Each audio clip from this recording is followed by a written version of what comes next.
द्वितीय दिन उत्तम मार्दव के दिन में आज शाम को हम सभी यहाँ उपस्थित हुए हैं। दोपहर के प्रवचन में हम सभी ने जिनागम का सार क्या है, पूरे जैन दर्शन को 2 लाइन में क्या बोलेंगे उसको समझा था, या 2 लाइन भी छोड़े एक शब्द में क्या बोलेंगे वो देखा था। अगर आप सभी को याद हो तो बोलिए, जिनागम को अगर एक शब्द में देखें तो उसको क्या बोलेंगे? अहिंसा। क्या बोलेंगे? संपूर्ण जिनागम का सार हमने क्या देखा था? अहिंसा। और अब जो हमारा विषय चलने जा रहा है, उत्तम मार्दव। क्या होता है उत्तम मार्दव? कल हमने उत्तम क्षमा पर्व बनाया।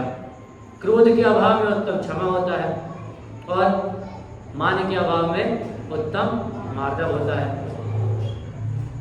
तो क्रोध को पहले, मान को दूसरा, या मान को पहला, ऐसा क्यों नहीं करा? ये नंबरिंग किसने डिसाइड करी कि उत्तम क्षमा प्रकट होगी तो क्रोध के अभाव में होगी? ये तो समझ आता है, पर क्रोध और उत्तम क्षमा पहले नंबर पे आएंगे, ये कौन ने बताया? ऐसा हम क्यों माने? जबकि शास्त्रों में भी ऐसा आता है कि मनुष्य गति कैसे मिलती है कि जब जीव मानी होता है।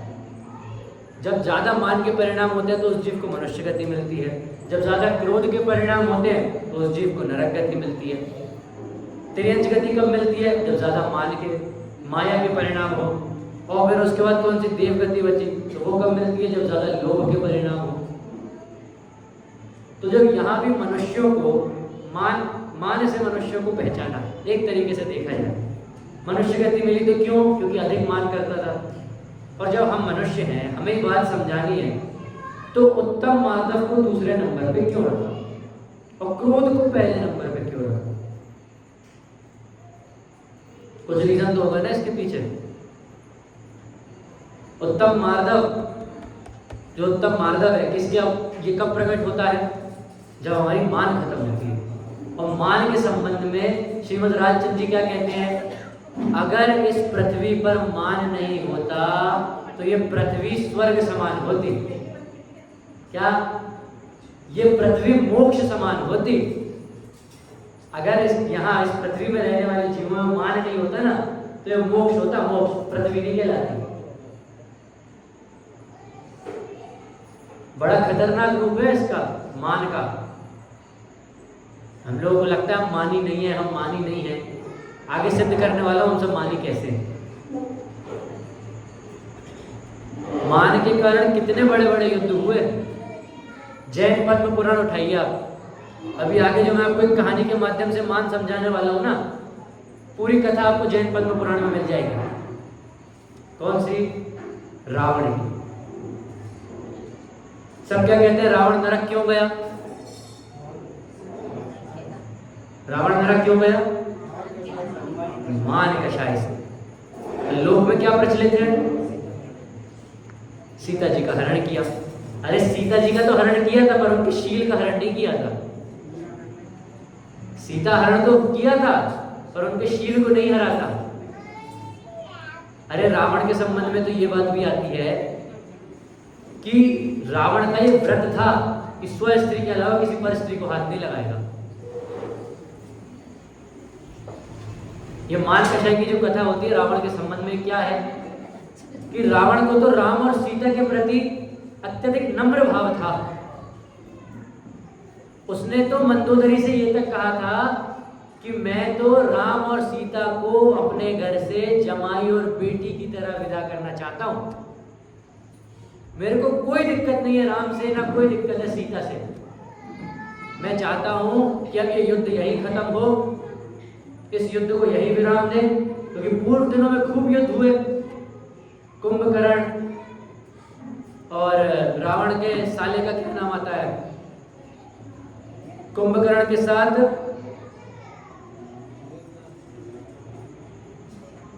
देखिए मैं आपको बताऊं, मंदोदरी ने ये बात जब ये बात हुई ना कि रावण ने बोला कि मैं तो इन्हें वापस भेजना चाहती हूँ, मंदोदरी खुश हो गई। मंदोदरी ने क्या बोला कि हाँ आप इन्हें वापस कर दीजिए और मैं वहां से कुंभकर्ण आदि जो हमारे घर के लोग उनके बंधन में हैं राम के पास, उनको मैं छुड़ा के ले आती हूँ। क्योंकि पूर्व दिनों में जो युद्ध हुए थे नाग बाण के द्वारा उनको बांध लिया गया था, कुंभकर्ण आदि को। तब मंदोदरी ने वहां क्या बोला कि हाँ हाँ आप इन्हें छोड़ दीजिए, तो मैं उन्हें ले आती हूँ। तब रावण का क्या उभर के आया बाहर? मान। क्या बोला रावण? अरे मैं उन्हें डर के थोड़ी भेजना चाहता हूं, मैं तो राम को जीत के सीता उसको वापस करूंगा, हार के नहीं। कुंभकर्ण आदि मेरे भाइयों को तो मैं मेरी भुजाओं के बल से वापस लाऊंगा। मुझे दीनहीन समझा है क्या कि मेरे भाइयों को पकड़ लिया इसलिए मैं ऐसे सीता को वापस राम को सौंप दूंगा? क्या उसकी मान कशाय उस समय इतनी उत्तेजित हुई, उसने कहा कि राम को मैं सीता वापस लौटा दूंगा, फिर देखूंगा उस लक्ष्मण को, फिर देखूंगा उस सुग्रीव को। क्या रावण ने क्या बोला सुग्रीव के बारे में? पद्म पुराण में वाक्य है, वो सुग्रीव नहीं, वो कुग्रीव है, और उसको मैं निष्क्रिय कर दूंगा। सुग्रीव क्या होती है? जिसकी गर्दन अच्छी होती है, जिसका मुख अच्छा होता है, जिसका बाहर जिसकी इज्जत अच्छी होती है, मतलब जिसकी गर्दन ऊंची होती है, सुग्रीव।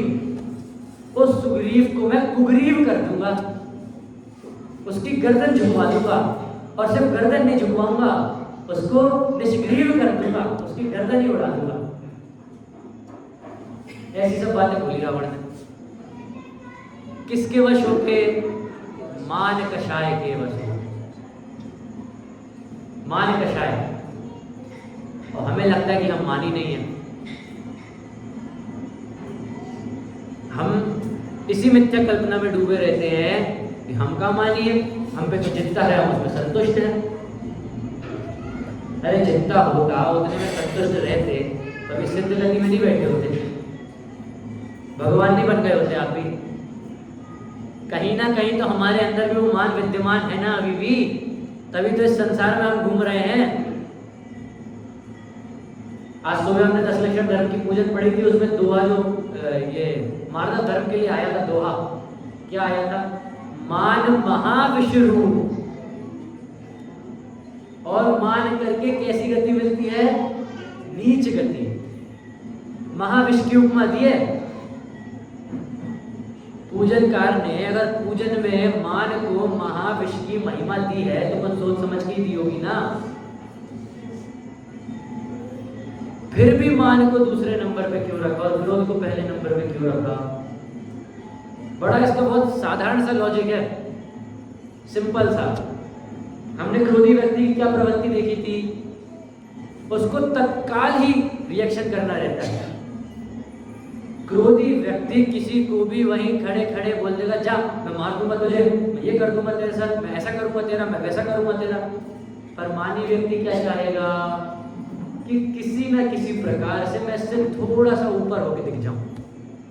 उसे उसकी प्रवृत्ति से कोई मतलब नहीं है, उसे जो करना है वो कर, बस वो यहाँ है तो मैं हल्का सा यहाँ हो जाऊं। अगर उसकी कुर्सी यहाँ लगे तो मेरी कुर्सी थोड़ी सी ऊपर लग जाए। इस प्रकार की मानव जीव की प्रवृत्ति होती है। जो क्रोधी व्यक्ति होता है ना, उसको भीड़ की आवश्यकता नहीं होती। भीड़ चाहिए, ये क्रोधी की प्रवृत्ति में नहीं होता। उसको जिस पे क्रोध निकालना रहता है वो उसमें तत्क्षणी क्रोध निकाल देता है। पर मानी उसको भीड़ चाहिए, 100 लोग उसके सामने बैठे हों, वो सबसे ऊंचा बैठा हो, ये माने की प्रवृत्ति में आता है। जरा सा उसको अगर नीचे बैठा दो एक बार, अरे मैं कुछड़वा में प्रवचन करने आया, इतने लोग आए बैठे मेरे को सुनने, मेरे को यहाँ बैठा दिया नीचे जमीन पे, कम से कम ऊपर बैठाते, गद्दी लगाते, वहां बैठाते तो कुछ बात होती। अरे ये मानी जीव की प्रवृत्ति होती है क्या?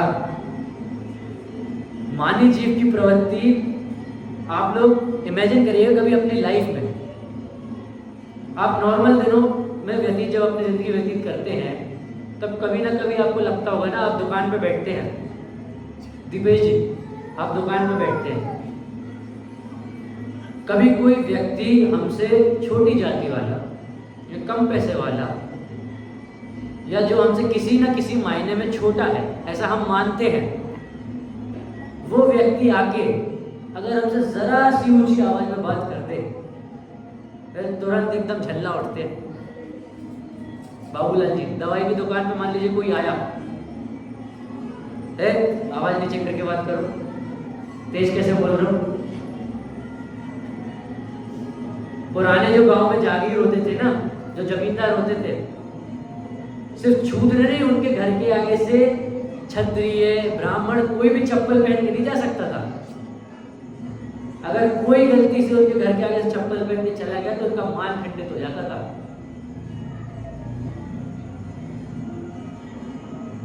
मतलब हमारी प्रवृत्ति कैसी हो चुकी है। क्रोधी जीव जो होता है ना, उसके क्रोध में हमेशा पर निमित्त होते हैं। कोई पर जीव, कोई उसका जो निंदा करता है ना, उसकी जो बुराई करता है वो निमित्त होता है। और जो मानी जीव होता है उसका निमित्त कौन होता है? उसी का प्रियजन, उसी का मित्र। क्या मित्र है? कोई किसी का दोस्त कंपाउंडर है तो उसको क्या डॉक्टर साहब कह के बुलाना। कोई किसी वकील के ऑफिस में प्यून है तो उसी को वकील कह के बुलाना है। कोई अभी डॉक्टरी की पढ़ाई कर रहा है, अभी 11th पास नहीं की है, उसने बोला है कि मैं डॉक्टर बनूंगा, तो उसको क्या बोलते हैं? अरे डॉक्टर साहब। कोई इंजीनियर आ जाए जो अभी पढ़ाई ही कर रहा है, भरोसा नहीं है पास होगा इंजीनियर बनेगा नहीं बनेगा, आओ इंजीनियर जी आओ। ये अपने ही मित्र जन अपने को इसमें डुबा देते हैं।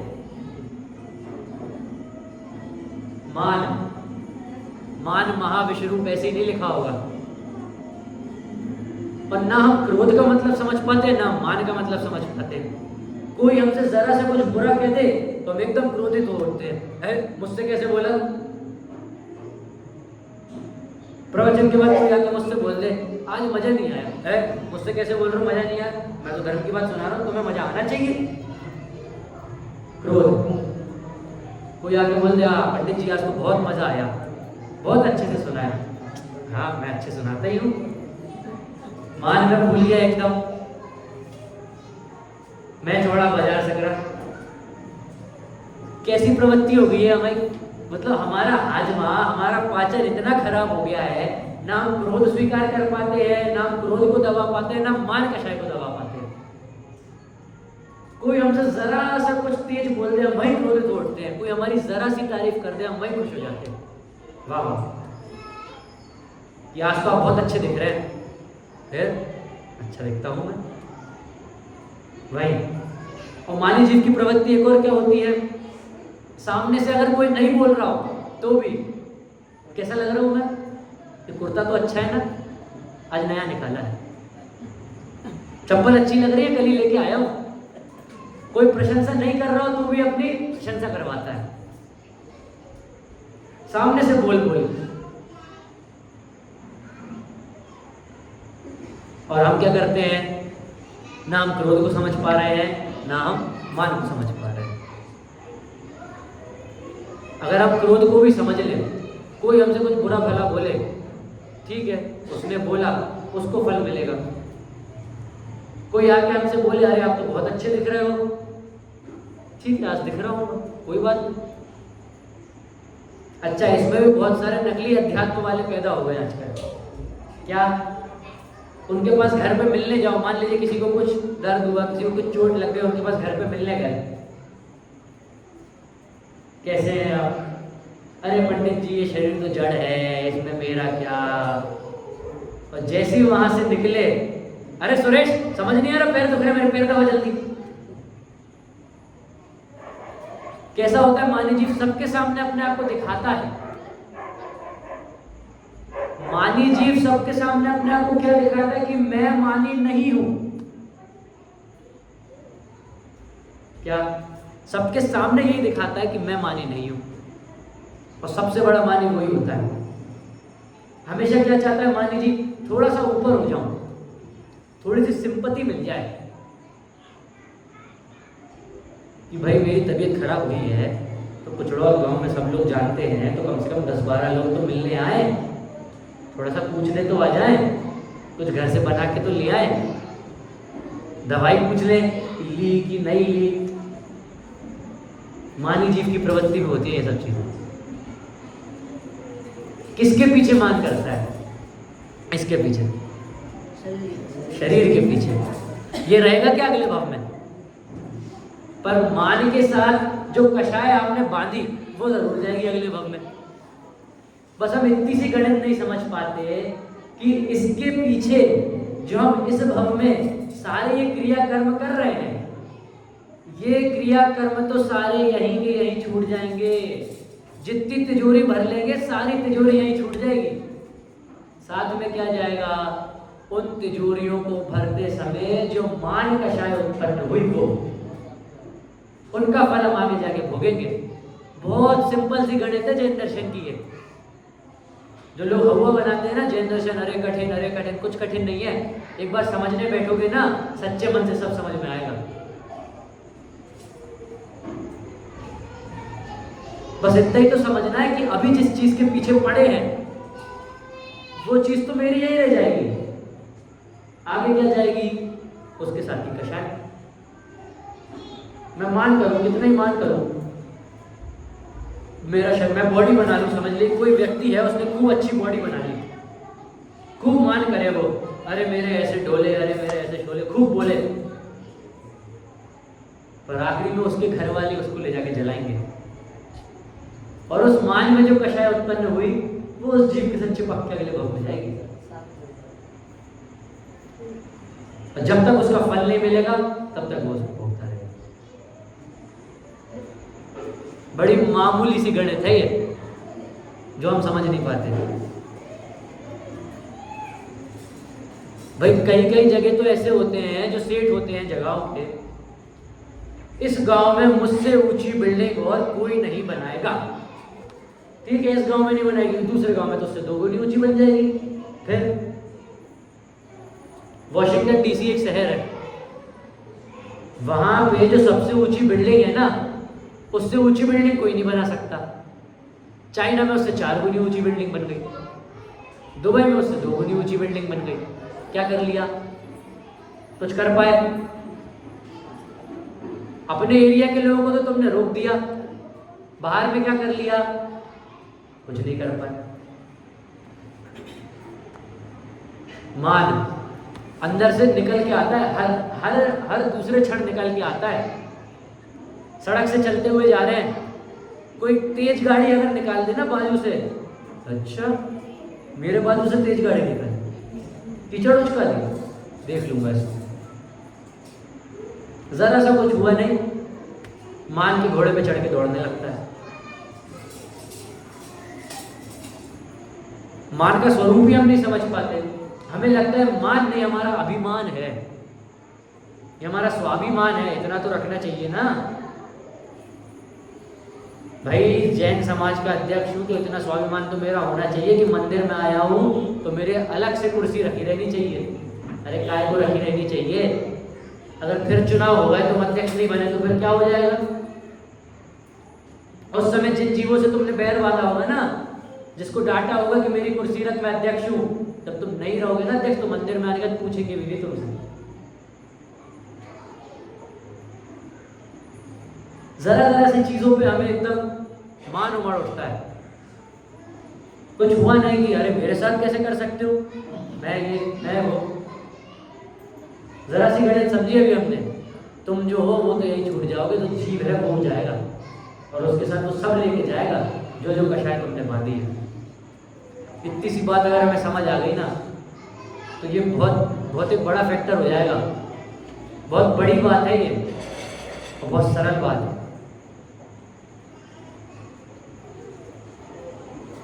क्या हम कोई हमसे कुछ कह दे, जरा सा कह दे, हम बर्दाश्त ही नहीं कर पाते, हमारी सहन शक्ति ही नहीं बची है। कोई जरा सी प्रशंसा बस कर दे एक बार, दिन भर बिल्कुल ऐसे घूमेंगे कि मुझसे बड़ा राजा कोई है ही नहीं इस दुनिया में। कोई सुबह बस बोल दे हाँ आप तो आज अच्छे लग रहे हो, दिन भर सुबह से आईने के सामने से वैसे निकलेगा तो नहीं देखेगा, उस दिन जरूर 4 बार ऐसे बाल बना लेगा। फिर बटन ऐसे सही करते हैं। दुकान पे बैठा रहेगा तो फोन खोल खोल के देखेगा, हाँ अच्छा तो दिख रहा हूँ। क्या ये क्रोध और मान के संबंध में जिनने किताब लिखी ना, धर्म के 10 लक्षण, अलग अलग ग्रंथों का संकलन है, आदरणीय हुकुमचंद जी भारत, उनने बहुत अच्छा उदाहरण इसमें स्पष्ट किया है। जैसे अगर किसी जीव की शरीर की प्रकृति सही नहीं होती है तो उसको ठंडी हवा और गर्म हवा दोनों ही दुखदाई होती है। क्या ठंडी हवा लगेगी तो उसको बुखार हो जाएगा, गर्म हवा लगेगी तो लू चढ़ जाएगी। अगर उसके शरीर की स्थिति सही नहीं है तो दोनों प्रकार से, ठंडी हवा गर्म हवा दोनों उसके लिए बेकार है। और जिसकी आत्मा की स्थिति सही नहीं है, जिसकी आत्मा की स्थिति सही नहीं है, उसको क्रोध में भी वो एकदम मर बच के लगा रहता है और मान में भी एकदम मर बच के लगा रहता है। ना वो क्रोध को सहन कर पाता है, ना वो मान को सहन कर पाता है। मान को समझाते हुए हमारे शास्त्रों में रत्नगण श्रावकाचार्य जिसका स्वाध्याय सुबह चल रहा है, उसमें मान को समझाते हुए जिनमें मद करते हैं 8 प्रकार के बताए। 8 प्रकार से मुख्यतः देखा जाए तो 8 प्रकार से मद हुआ जाता है। क्या? ज्ञानम पूजां कुलम जातिम बलवृद्धिं तपोवपु अष्टावश्रित्य माने त्वं स्मयमावर्गत स्मया। ज्ञान, पूजा, कुल, जाति, बल, रिद्धि, तप और शरीर, इन 8 वस्तुओं के आश्रय से जो मान किया जाता है उसे मान रहित भगवान मानी कहते हैं। क्या? ज्ञान का मद, पूजा का मद, कुल का मद, जाति का मद, बल का मद, रिद्धि का मद, तप का मद, शरीर का मद।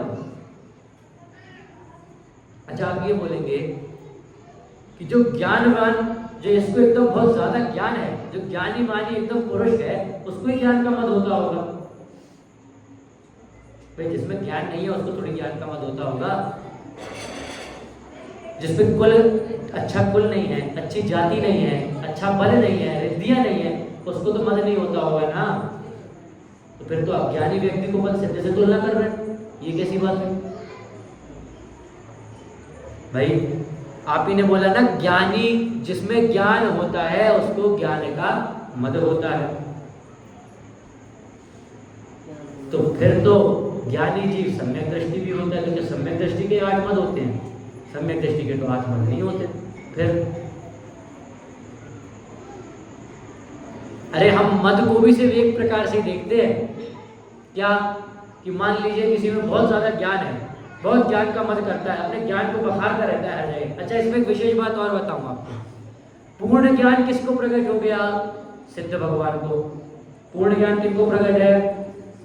सिद्ध भगवान को। और जिनको पूर्ण ज्ञान, क्या सिद्ध भगवान को ज्ञान का मद है? क्या सिद्ध भगवान को ज्ञान का मद है? नहीं है। तो ज्ञान का मद किसको है? जिसको आधा अधूरा ज्ञान है।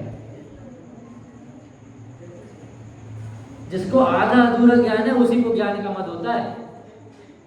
पूर्ण ज्ञान तो सिद्ध अवस्था प्राप्त है, क्या उनको ज्ञान का मद है? नहीं, आधे अधूरे ज्ञानवान पुरुष को ज्ञान का मद होता है। दीन व्यक्ति को भी मद होता है। मान सिर्फ उसको नहीं होता जिसको ज्ञान में मद हो, जिसको दीनता होना अपने ज्ञान के प्रति, उसको भी मान के अंदर लिया जाता है। क्या?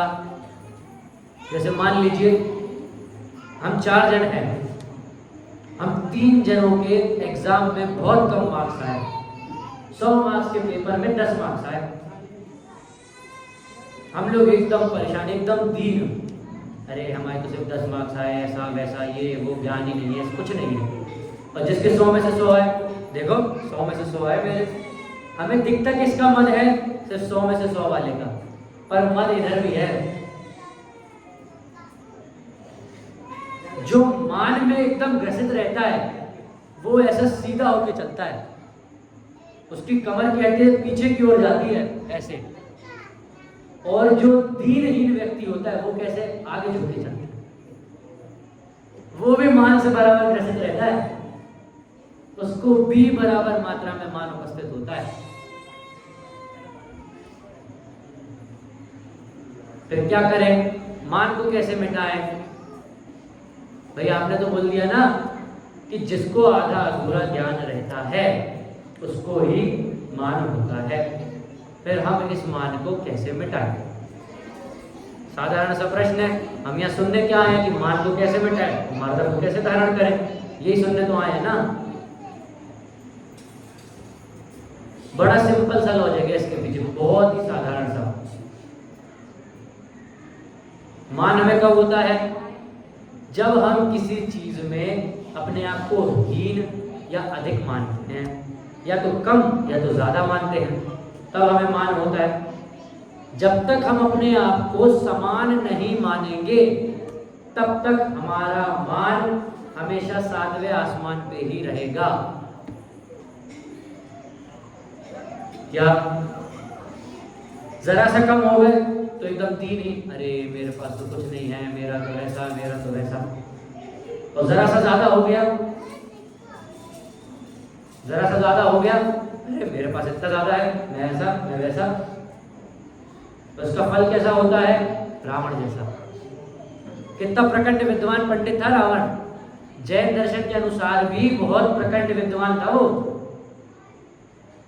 शांतिनाथ भगवान की स्तुति करते समय अपनी जंगा की नस निकाल के सितार में बांध के उसने सितार बजाया, तो शांतिनाथ भगवान का स्तोत्र लिखा था पूरा। शांतिनाथ भगवान के समकालीन की कथा है ना पूरी पद्म पुराण। मतलब कितना उत्कृष्ट कोटि के विद्वान होगा वो रावण, पर मात्र क्या मान। सीता का शील नहीं चुराया था उनने, सीता का हरण किया था, पर शील हरण नहीं किया था। नरक क्या लेके गया उन्हें? मान। मंदोदरी ने ऐसे कैसे बोला कि आप अगर उन्हें छोड़ रहे हो तो हमें भाइयों को भी छोड़ देंगे, चलो सही है। अरे मेरे भाइयों को छुड़ाना है तो मैं तो मेरी ताकत से भी छुड़ा के ला सकता हूँ, उसमें मुझे इसकी जरूरत नहीं है कि मैं हार के सीता को वापस करूं, जीत के सीता को वापस करूंगा। मान बहुत बड़ी चीज है ये। और सब हमारे अंदर मान बचाने वाले हमारे आसपास ही रहते हैं। देखा था ना हमने, जरा सा बोल बोल के जरा सी मिर्ची लगा देते हैं और हम खूब ऊपर उठते हैं, मानी हो जाते हैं।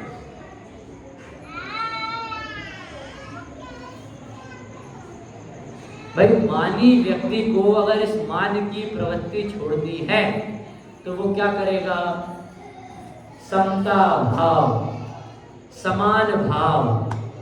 समान भाव कैसा कि हमने कभी ना कभी तो वो महावीर भगवान की शिक्षा पढ़ी होगी, सभी आत्माएं बराबर है, कोई छोटा बड़ा नहीं है। क्या? सभी आत्माएं बराबर है, कोई छोटा बड़ा नहीं है। जब तक हम ये मानते रहेंगे कि मेरे से ये छोटा है, मेरे से वो बड़ा है, या मैं इससे छोटा हूं या मैं उससे बड़ा हूं, तब तक हम उस मान में ग्रसित रहेंगे। और मान से कब निकलेंगे? जब उस समान भाव को धारण करेंगे। क्या? कि मैं भी वही हूं, वो भी वही है, हम में कोई अंतर नहीं है। जो निगोद में सो ही मुझ में, सो ही मोक्ष मझार। जो जीव मेरे अंदर है, हम बोलते हैं ना अनेक कर्मों से लिप्त हुए जीव है। 73 नंबर 73 नंबर की गाथा समय सार की, अहमे खू खलु शुद्धो ऋम ममोढ़ाण दंसण समग्गो। क्या? मैं खुद सिद्ध समान हूं। जब इस प्रकार का अनुभव होगा ना, तब जाके ये सब चीज मान से निकलेगा। अभी तो क्या, मेरे को ज्ञान है, कोई मेरे सामने किताब लाके रख दे, बस पूरी किताब में से बता दूंगा क्या पूछना है उसको। किसी को कोई भी दिक्कत होगी, आ जाओ मेरे पास, मैं बता दूंगा। ज्ञान का मत है। अरे इतना ज्ञान प्रकट हो गया तो अपनी आत्मा को नहीं पहचानते है? सबसे पहले खुद को पहचानना था, वो तो नहीं कर पाया। दूसरों को पहचान के बोल रहा है मेरे को ज्ञान का मत है। खड़ा कर दो मेरे सामने जिसको खड़ा करना है। क्या पूजा का मत भी होता है कई लोगों को। सामान्य तौर पर आप देखें लौकिक जीवन में कई लोग तो हमें 10 लक्षण में, अष्टानी का पर्व में और अनेक दिनों में ऐसे मिल जाएंगे कि आज तो 12 पूजन कर दी, क्या आज तो 24 तीर्थंकर निपटा दिए हैं, 24 तीर्थंकर निपटा दिए।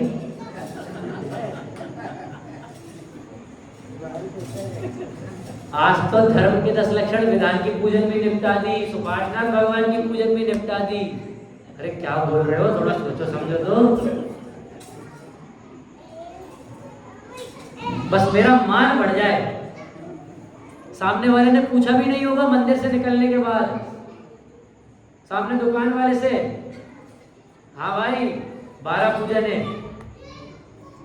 वाह बढ़िया बढ़िया। अब वो भी पीछे से करे वाह 12 पूजन है, वाह वाह, फिर और हम भूल जाते हैं।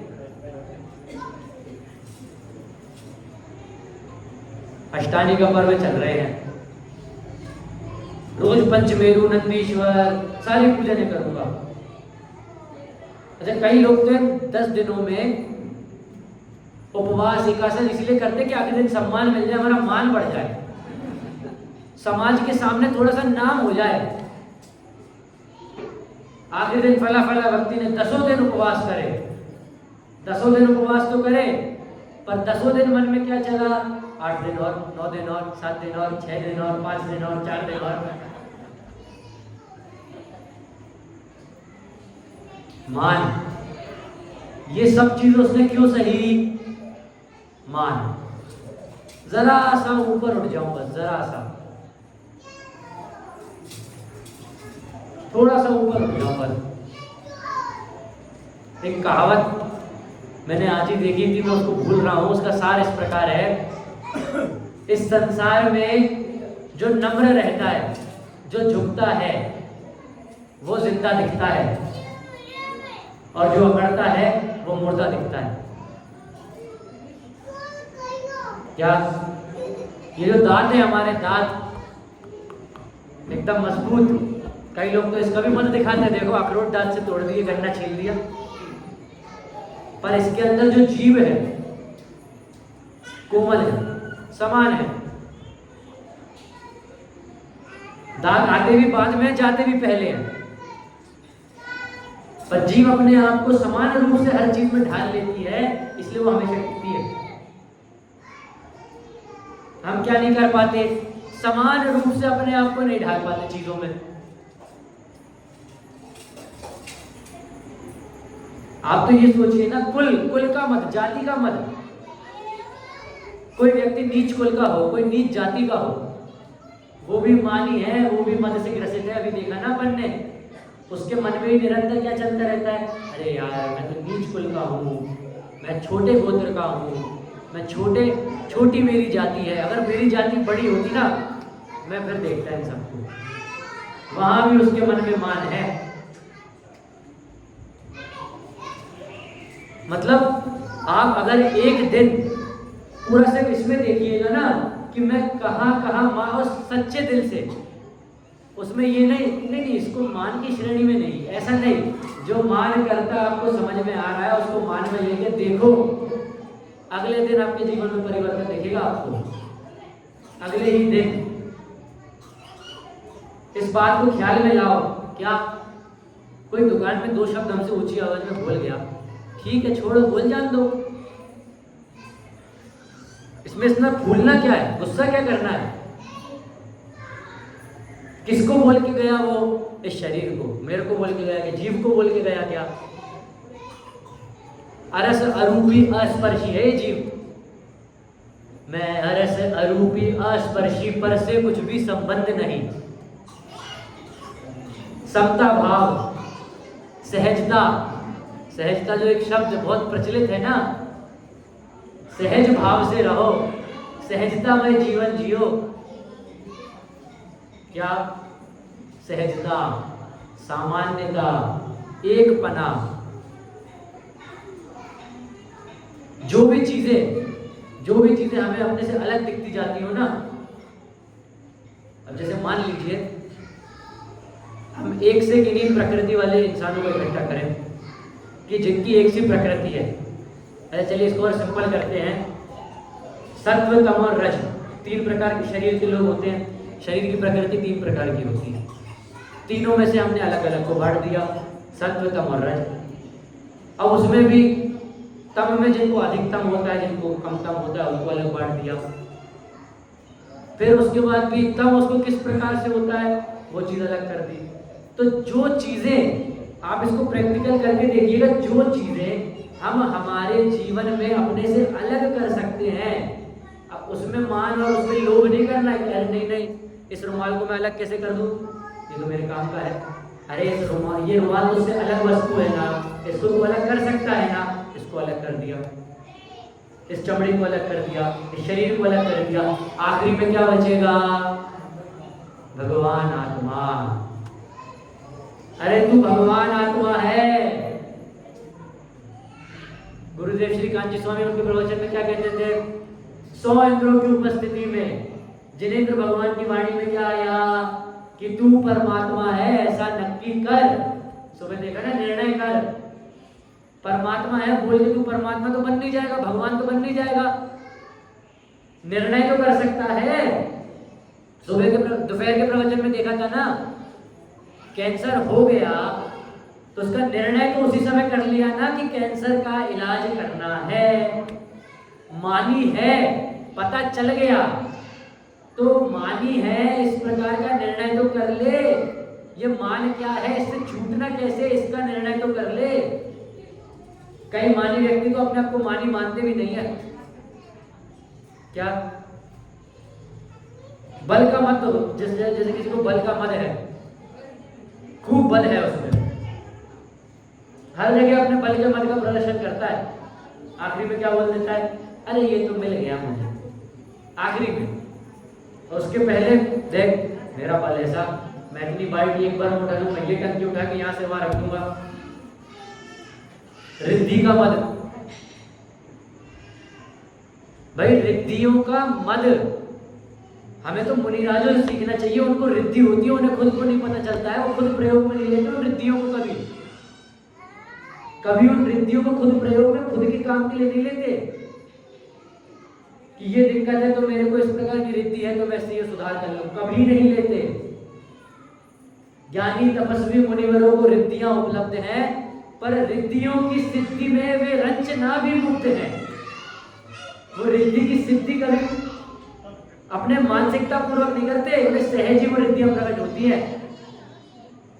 मानव जीव की नाक कैसी रहती है? हमेशा आगे होनी चाहिए। मूंछ का सवाल रहता है, नाक का सवाल रहता है, हमेशा ऊंची रहनी चाहिए। इस भव में तो नाक ऊंची कर नहीं पाया, अगले भव में हाथी बन के नाक पूरे टाइम जमीन पर रगड़ा करेगा, इतनी ऊंची हो जाएगी। मूंछ का सवाल है मेरी, ऐसे कैसे मैं मान लूं उसकी बात? अरे बस नाक को ही देखता है, नाक को देखना तो जिनेंद्र परमात्मा जैसे देखना। नासाग्र दृष्टि, सौम्य मुद्रा, कही है जिन देव की। ये पीछे का जरा आता कि शांत करा दीजिए थोड़ा सा। क्या? नासाग्र दृष्टि, शांत मुद्रा, कही है जिन देव की। अगर नाक की बात आई है ना मन में कि मेरी नाक सही रहे, तो जिनेंद्र देव जैसा बन, नासाग्र दृष्टि पे बैठ। अरे निर्णय तो कर ले कि मैं इस मान से रहित हूं, एक साधारण बाबू को लिए हुए हूं, मेरा इसमें कुछ नहीं है। कब तक मत कर लोगे आप?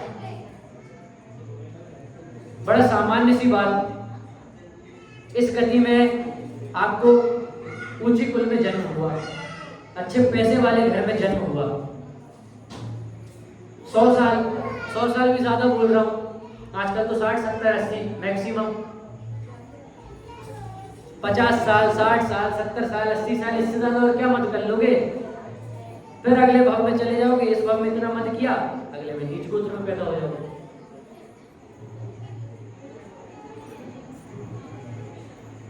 हम ये मतलब ही नहीं समझ पाते। हम, मैंने शुरुआत में बोला था ना, हमारा पाचन ही इतना खराब हो गया है, ना किसी से कोई हमारे प्रति कोई गलत बोल दे तो तुरंत उस पर क्रोधित होते हैं, और कोई कुछ अच्छा बोल दे तो तुरंत उसमें फूल जाते हैं।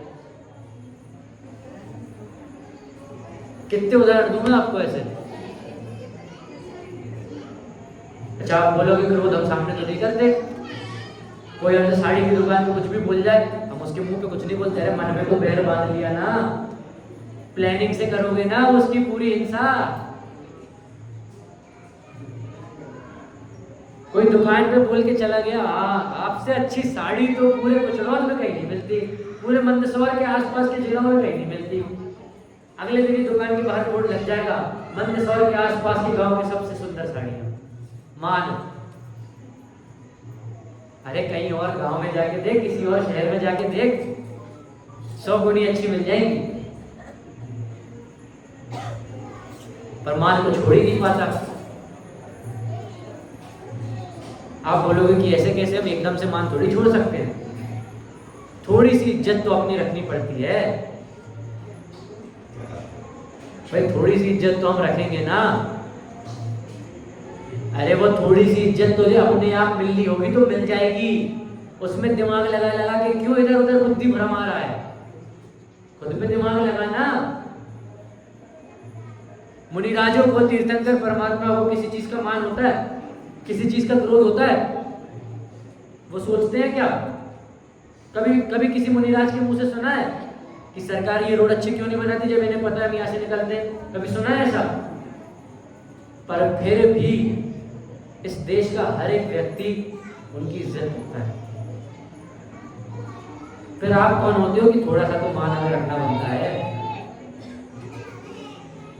समाज में सबसे ज्यादा उसकी इज्जत होती है जो एकदम नम्र भाव से रहता है, उसकी नहीं होती जो या तो एकदम क्रोधित रहता है, एकदम मानी रहता है। कलश, हाँ लिख दो मेरा नाम कलश। अगर नाम उपलब्ध हो लिख दीजिएगा, नहीं हो तो मत लिखिएगा। एक गांव में एक पान वाला था, एक गांव में पान वाला था, उसके सामने उस गांव का सेठ रहता था। वो सेठ बहुत कंजूस था, बहुत ही ज्यादा कंजूस था। जब भी वो सेठ के पास कोई चंदा मांगने जाता था, कोई पैसे मांगने जाता था, तो सेठ 11 रुपए, 12 रुपए, 10 रुपए, इससे ज्यादा नहीं देता था। तो पान वाला क्या करता था, सेठ ने 10 रुपए दिए तो पान वाला क्या, सेठ ने कितने दिए उससे 2 गुने लिख दो, 20 रुपए लिख दो। हर बार सेठ को नीचा दिखाता था, हर बार जब भी कोई चंदा मांगने, कोई पैसा मांगने आए तो सेठ को नीचे ही दिखाता था। एक दिन सेठ का मान उचका, सब एक साथ बैठे थे, पान वाले से पूछा, भाई तुम्हें कितने लिखाने हैं? अरे सेठ जी जितना देते हो उसके 2 गुना मेरे। सेठ के तले लिख मेरे 11 लाख। ले अब पान वाले दे 22 लाख।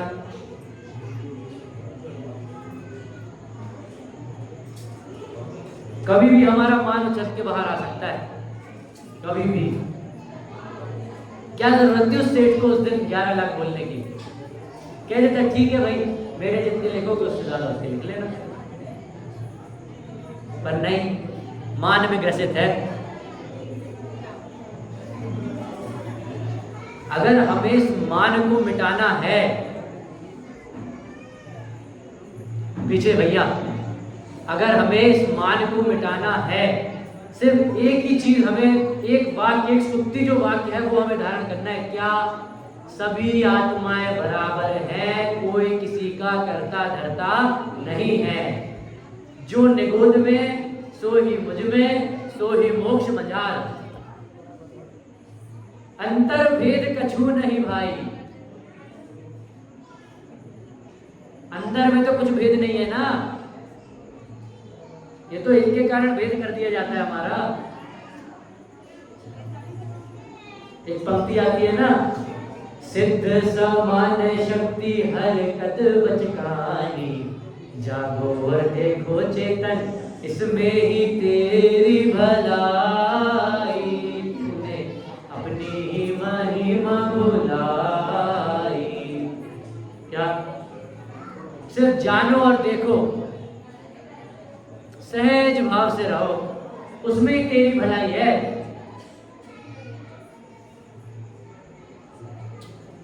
बहुत मार्मिक पंक्तियां हैं ये। काहे जिनवाणी माँ का कहना बुलाया। क्यों जिनवाणी माँ का कहना बुला रहा है? सिद्ध समान शक्ति है तेरे में, और हरकत कैसी करता है? बच्चों जैसी। बस मान में ग्रसित है, क्रोध में डूबा हुआ है। आज हमें यहाँ से क्या सीख के जाना है? अभी इस व्याख्यान से क्या सीखना है? सभी आत्माएं बराबर हैं, कोई किसी का करता धरता नहीं है। सभी एक साथ बोलिए, सभी आत्माएं बराबर हैं, कोई किसी का करता धरता नहीं है। बस जिस दिन इतना निर्णय कर लिया ना, उस दिन हमारा मान गल जाएगा, उस दिन हमारा मान टूट जाएगा। बहुत मोटी दीवार है मान की, बस अब इतने से गणित से हम इसको तोड़ सकते हैं। जैसा कि मैंने कहा था, प्रतिदिन हम एक छोटी छोटी सी कहानी भी हर एक धर्म के संबंध में देखेंगे। आज की जो कहानी है वो एलेक्जेंडर तो राजा हुआ है, उसका हिंदी में नाम क्या चलता था वो मुझे ज्ञात नहीं है। एलेक्जेंडर, हाँ, नेपोलियन का राजा जो था, सिकंदर नाम था उसका। सिकंदर, जब सिकंदर ने भारत के आसपास के सारे देश जीत लिए, अब उसको भारत के बारे में पता चला, वो अपनी पूरी सेना के साथ भारत आया। भारत को उसने जगह जगह से जीतना चालू किया। उसकी एक खासियत थी, वो जिस देश में भी जाता था, जिस देश को भी जीतता था, उस देश के बारे में समझता था। उस देश की क्या प्रकृति है, वहाँ का क्या रहन सहन है, क्या खान पान है, वहाँ की क्या शिष्टाचार है, वहाँ क्या सिखाया जाता है। यहाँ आने के बाद उसे दिगंबर जैन साधुओं के बारे में पता चला, तो वो एक दिगंबर जैन साधु के समक्ष गंगा नदी के किनारे पहुंचा। वहां पे उसने दिगंबर साधु से अनेक प्रश्न करे। दिगंबर साधु ने उसके सहजी उत्तर दिए। वे बहुत ही खुश हो गया। उसने बोला कि आप तो चलो मेरे साथ, नेपोलियन चलो मेरे साथ, वहां पे खूब अच्छा महल है, खूब अच्छी धन संपत्ति है, अब वहां आराम से रहिएगा, यहाँ भारत में कहाँ रहना है। तो मुनिराज ने सहज ही मना कर दिया कि इन सब को छोड़ के मैं मुनिराज बनाऊं, इन सब के पीछे फिर से थोड़ी जाऊंगा क्या, इन सब के पीछे थोड़ी फिर से जाऊंगा। तो वो एकदम वहां पे क्रोधित हो उठा, उसका मान खंडित हो गया कि मेरे को इनने मना कैसे करा, मैं इतना बड़ा राजा, पूरे भारत को छोड़ो आसपास के सारे देशों को जीत चुका हूं, और ये नग्न दिगंबर साधु मुझे मना करेंगे। वो वहां तलवार निकाल के खड़ा हो गया। जैसे मुनिराज के समक्ष तलवार लेके पहुंचा, मुनिराज के धड़ के पास तलवार रखी, पर मुनिराज तो अपने आत्म ध्यान में सहजता से लीन थे। फिर सिकंदर ने पूछा, अरे संत तुम्हें डर नहीं लगता क्या? तो मुनिराज ने क्या जवाब दिया होगा कि तू तो इस देह को काटेगा, जीव तो मेरा सदा था, सदा है और सदा रहेगा। तू कितना ही बड़ा राजा बन जा, मेरे इस जीव को कभी नहीं मिटा पाएगा। वहां एलेक्जेंडर का मान टूटा। वहां से फिर वो वापस अपने नेपोलियन देश गया। वहां उसने सदाचार में अपना जीवन चालू किया। और जब अंत समय में उसको कोई नहीं बचा पाया, कोई भी दवा, कोई भी वैद्य उसको नहीं बचा पाया, तब उसको फिर से उन मुनिराज की बात याद हुई। क्या इस शरीर के मान में तो तू जीवन भर डला रहा, पर उस जीव को नहीं समझा। अगर एक समान आत्मा को समझ लेता तो आज तू इस अवस्था में नहीं होता। उसने पूरी प्रजा में संदेश दिया कि जब मेरी शव यात्रा निकले ना, तब मेरे दोनों हाथ ऐसे खुले छोड़ देना, कि कोई कितना भी मानी हो, किसी पे कितना भी धन हो, कोई कितना ही बड़ा राजा हो, वो इस शरीर के साथ यहीं पे, शरीर तो जल जाएगा और वो सारा सामान यहीं पे छूट जाएगा। क्या जाना तो तुझे खाली हाथ ही पड़ेगा। कुछ तेरे साथ नहीं जाएगा। आप बोलो कि अरे मैंने जितना कमाया वो सारे सोने जवाहरात पैसे में मेरे साथ लेके चले जाऊंगा, तो वो तो आग जला देगी। तुझे तो मुश्किल से 4 समय लगेंगे, 4 या 5 समय, 4 या 5 समय में, एक समय मतलब पलक झपकने जितना, उतने में तू दूसरी गति में जन्म ले लेगा। और यहाँ पे उतनी ही देर में तेरे बच्चे और तेरी बीवियां आपस में बंटवारा कर लेंगे। जिस चीज को तेरे जाने के पहले हाथ नहीं लगा पा रहे थे ना, तेरे जाते ही उस चीज को अगले ही दिन, अरे तीसरे दिन तुम्हारे लड़के बोलेंगे चलो तीसरा खत्म करो, दुकान खुलनी है, और मान में बैठा रहता है।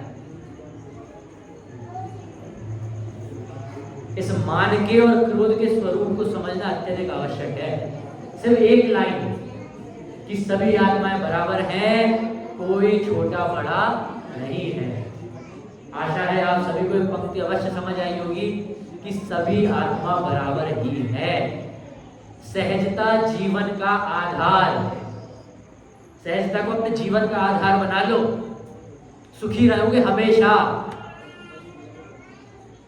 सभी आत्माएं बराबर है, बस इतनी सी बात मन में बैठा ली ना, तो कभी मान अगर ऊपर आएगा भी ना तो भी अपने आप नीचे चला जाएगा, क्योंकि मन में ये बात आएगी कि हाँ सभी आत्माएं तो बराबर है। वो तो शरीर को बोल रहा है, मेरे से थोड़ी कुछ बोल रहा है। इस बात को हम ध्यान पूर्वक समझें, इस पे गौर करें। क्रोध में और मान में अंतर क्या है इसको भी ध्यान में रखें, और अपनी पाचन शक्ति को इतना ताकतवर बनाएं कि क्रोध और मान दोनों को झेल जाए। तो सभी आत्मा बराबर है, इस बात को अपने चित्त में बसा लें। इस प्रकार आज हमने उत्तम मार्गदर्शक जो धर्म है इसको समझने का प्रयास करा। आशा है आज सभी को समझ में आया होगा कि उत्तम मार्गदर्शक क्या होता है, मान के अभाव में प्रकट होता है। तो मान हमारे जीवन में कहाँ कहाँ है, उस मान को कैसे छोड़ें, आशा है कि वो भी आप सभी को समझ में अवश्य आया होगा। अभी मैं मेरी वाणी को यहीं विराम देता हूँ। ओम नमः शिवाय।